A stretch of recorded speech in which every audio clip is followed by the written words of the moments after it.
Good morning, good afternoon, good evening, wherever you are, whatever you're doing, and welcome to an episode of Big Decisions by Anfield Index. It is Tuesday, the 29th of July, and even though it's only Tuesday, there are a million and one things happening this week, and even I'm surprised by some of the topics, the things we're going to be discussing around players, transfers, the squads, and all the things that are going on at the moment. But at the same time, it is exciting for many a reason. And also, thinking about it, it has been a minute since we've done a big decision. So looking forward to that and carving up three big topics this week as ever. I'm your host, Dave Davis, coming to you from sweltering in Edinburgh.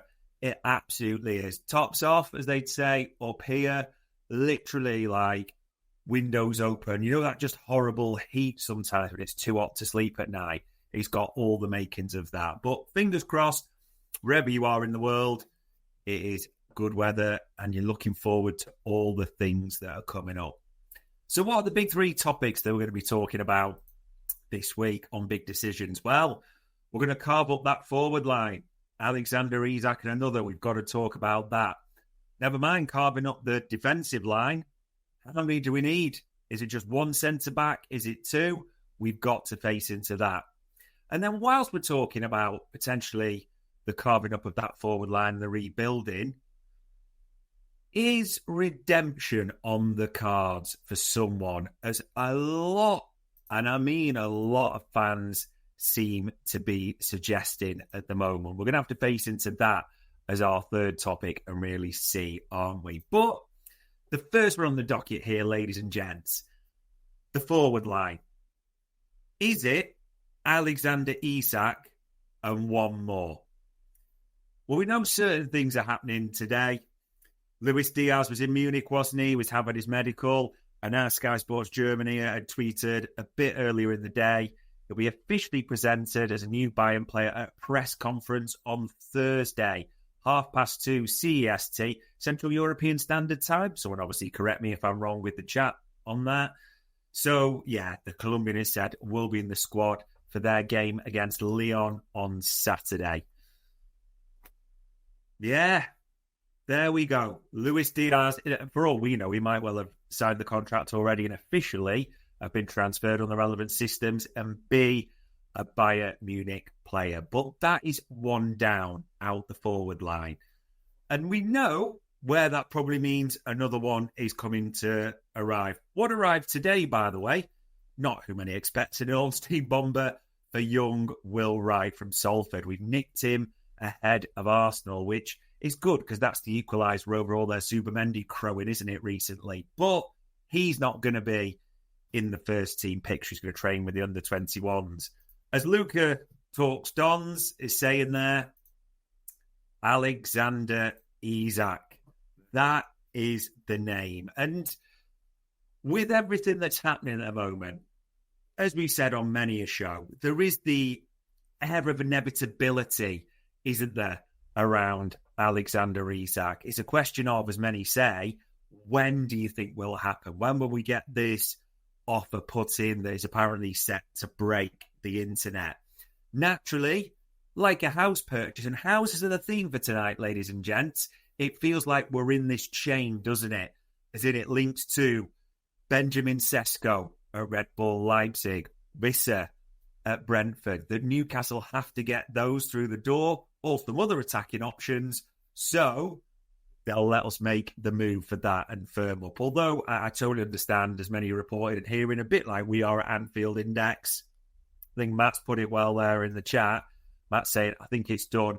It's just being played out in the media. And I fully understand that theory. And we have heard similar at Anfield Index. We're going to have to see, aren't we? Time will tell on this one. But remember, I referred to it as a house move, a chain with Sesko and Visser being in the chain. We've got to talk houses. Because apparently at Middle Drive, Newcastle upon Tyne, NE20 for £6,950 a calendar month. No, that is not where Banana Man lives. That apparently is Alexander Isak's house that he is renting, or was renting apparently, according to suggestions, that was promptly on the market. A load of fans stumbled across it and has now been taken off the market, probably because I suspect all the comments, the different things, the unwanted attention that's in place for that. And before anyone says, I'm jumping on this has been across various fan sites, Newcastle fan sites, it's important to say. That's not being derogatory, that's not being critical anyway or having a go. It's just what everyone, I'm sure you have, has been seeing. So it thickens the plot a bit further there, doesn't it? Oof. Also, at the same time, now no one knows sort of the definitiveness of this. This isn't unilateral reporting, but I've put it on the screen because, viewers reported it. The situation's now got to the stage where, as it says, the Swede Alexander Isak has gone absent without leave. AWOL, as many people would refer to it as. And a few of you have put in the chat panel at the same time.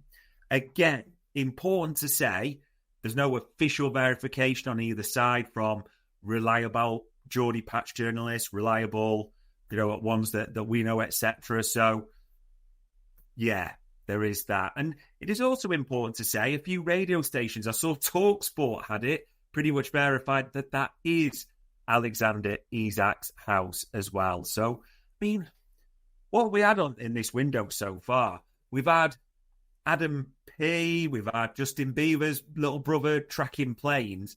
We've now got people tracking Rightmove. That is where everything is in terms of transfer sagas right now. But I think the key thing is with this, it does have that feeling of inevitability. And also, this is on the screen. A few sort of Geordie fans, Liverpool fans mentioning that it's interesting that Alexander Isak is not in any of the, and we call it, literature, posters, photos, the campaign for Newcastle's new away kit, despite the fact that it's been confirmed he did do the media for that and a lot of their media day, different bits, whatever you want to call it. So it all thickens the plot a little bit, doesn't it? Now, naturally, at the moment, we're at the stage of who's coming. Will this happen? Because it looks like it's going to be Isak and one more, people are hoping. But is it, ladies and gents? Because I'm going to put this on screen from Greg Evans in The Athletic and his article from today. And Greg and The Athletic aren't the first ones to say this. This does seem to be a bit of a briefing from Patch journalists around the Luis Diaz situation. So just in case you can't see it on the screen, sourcing a direct replacement for Diaz is not expected, as Cody Gakpo will play more often, with Rio Moa, who turned 17 in August, providing added competition. Now, if it is, I think as many expect, touch wood, there's nothing guaranteed, Alexander Isak that comes through the door, what does that leave you? Or what does that give you, I should say? It gives you Isak, Ekitike, Salah, and Gakpo as senior forwards, a great four, an absolutely sensational four there. No two ways about it at all. But then there's a bit of a question mark, isn't there? What comes after that? And I see people making the argument of, and I understand this to an extent, and this is the big decision of what a priority is. Florian Wirtz can also, it looks like being 10 in the game so far, but can cover on that left-hand side, can't he? Could come in, allowing, Kirk to do his roll run a bit as well. That is a possibility. So he could be there. He's also been a false nine in his career, so people have got that in the mix. They've also got Frimpong. He could play, and the suggestions that when Salah is at AFCON, he will come as an option for that role at the same time. People will say, weren't you mentioning Federico Chiesa? Well, as per Paul Joyce's report the other day, Federico Chiesa seems to be waiting for Inter Milan and Atalanta to do their business. As in, can Inter Milan get Ademola Lookman from Atalanta? So then they will move for Federico Chiesa. So there's those options. And People have also mentioned, to be fair, that Dominic Szoboszlai has pushed up. I'm going to say completely wrong there, didn't I? Curtis Jones on occasions as well. So it isn't all doom and gloom by any means. There's still real options, people are saying, within the squad.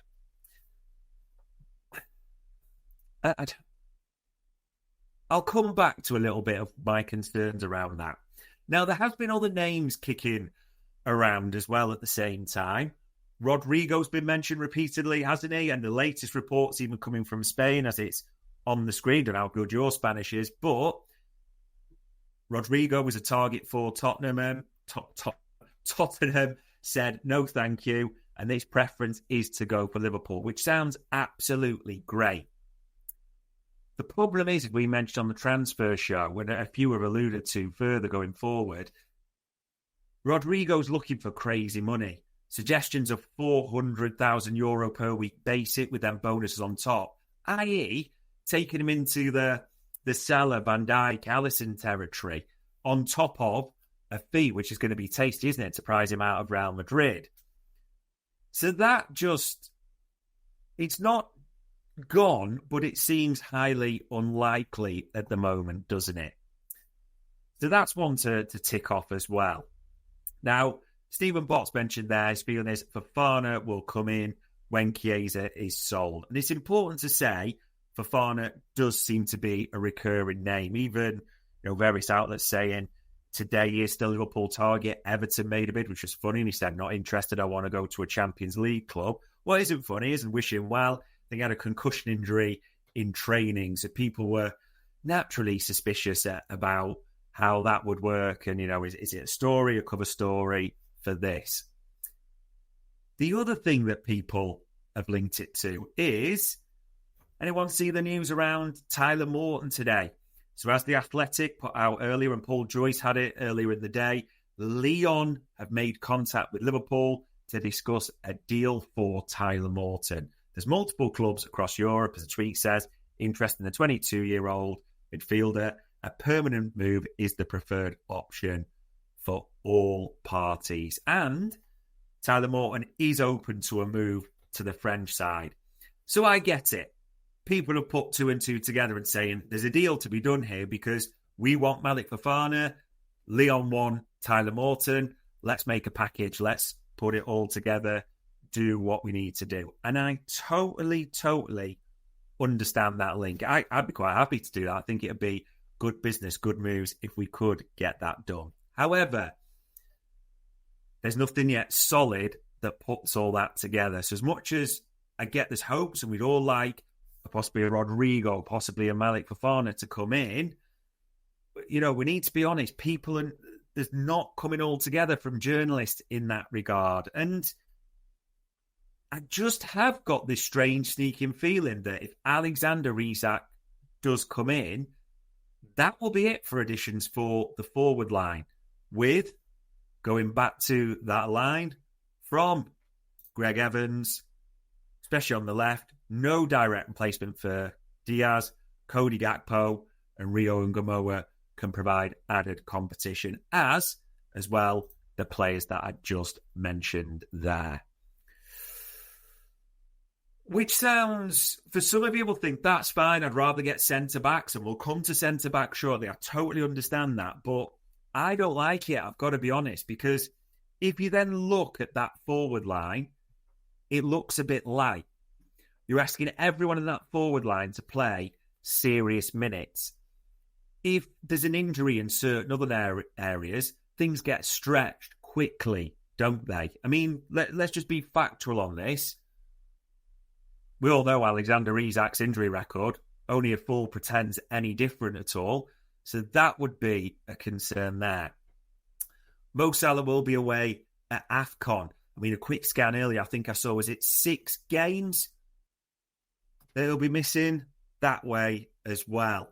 People are also asking about, other options. And as Stuart's commented there, John Percy in the Telegraph and a few others mentioned that Forest are in for Ben Doak. So people mentioned that as a potential cover option. Isn't Ben Doak already Malik Fofana? Well, Liverpool seem quite keen to ship on Ben Doak, truth be told.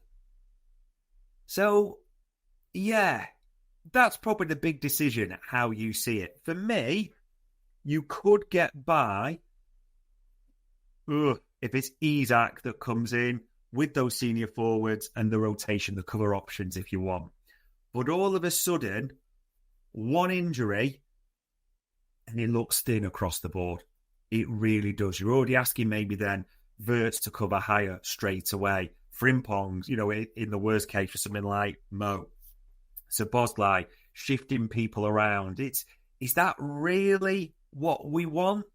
I know Arne Slot's talked in the past about a smaller squad, but my big decision on this is, yes, centre-backs, which we'll talk about. Of course we want centre-backs, but if it is just Alexander Isak, and as we expect, the players in the attacking line depart, the other senior forwards, it does look like. Just a personal opinion, throw yours in the chat panel. People starting to say that. Be honest when you're answering. Isak and another needed, or Isak on his own enough? Be clear on your thoughts, which are starting to come into their chat panel. As En's put there, we need subs in the forward line. One injury and Salah AFCON, we've only 3 forwards, yeah, with one being 16, playing 90 minutes every day for a month. I get what you're saying. I don't think they put him in as much as possible, Rio, or in that manner, but you don't want to really find that tested either way, do you? And I get, look at 90 LFC, Lamar was 16, I'm happy with Rio because the kid is going to be a world beater. I think he could be sensational there, 90, but do I want him playing that many minutes? No, absolutely not. So that's my big decision. For me, Isak has to be followed by another. We will see. Not going to get it answered, those concerns, anytime soon.